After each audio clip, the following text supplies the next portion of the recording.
À toutes et à tous, bonjour et merci de nous suivre dans cette nouvelle vidéo dans laquelle nous allons parler des deux clubs qui forment de jeunes joueurs ici au pays pour les vendre à l'étranger, mais aussi dans des clubs qui jouent en première division des Lina Foot ici en République démocratique du Congo. Mais bien avant, abonnez-vous à ma chaîne YouTube Chancela Tchala, activez la cloche de notification pour ne plus manquer de mes vidéos. Je l'ai annoncé à l'entrée que nous allons parler des deux clubs de formation qui s'occupent de la préparation des jeunes talentueux ici au pays pour les vendre dans des clubs qui ont des hauts niveaux. Il s'agit de la famille, de la grande famille du FC TP Les Croyants qui respectivement la première joue en deuxième division et la deuxième joue en première division de la tente sportive des Lukunga, championnat de Kinshasa, ici en République démocratique du Congo. Pour en parler, j'ai reçu pour vous un des cadres de ces deux clubs. Il s'agit d'Héritier Minga, à qui j'ai dit bonjour et bienvenue. Bonjour madame. Tout va bien, j'espère. Oui, très bien. Merci de nous avoir reçus chez vous. Est-ce que vous pouvez nous dire la petite histoire du club? Où est-ce que tout a commencé? Tout a commencé ici dans cette parcelle. C'était un certain 18 août 2018 qu'on a tenu la première assemblée générale extraordinaire et élective du football club Le Croyant. On a d'abord commencé avec le FC Le Croyant et une année après on a essayé de créer encore une autre équipe au nom de Tout-Puissant Le Croyant. Et c'est là pour quel but? C'est là pour quel but? Vous avez dit ça au commencement vous-même.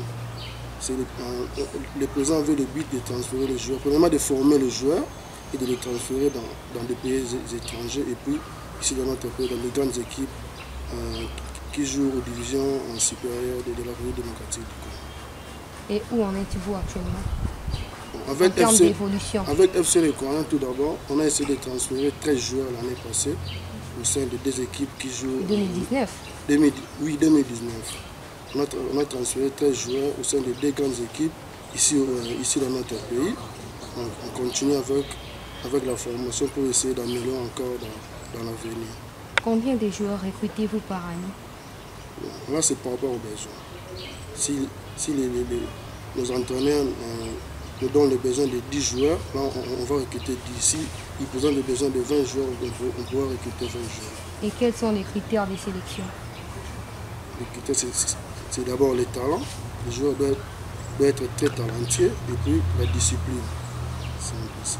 Alors par rapport à toutes ces choses que vous avez racontées, les bilans il est positif, il est négatif, où en êtes-vous exactement?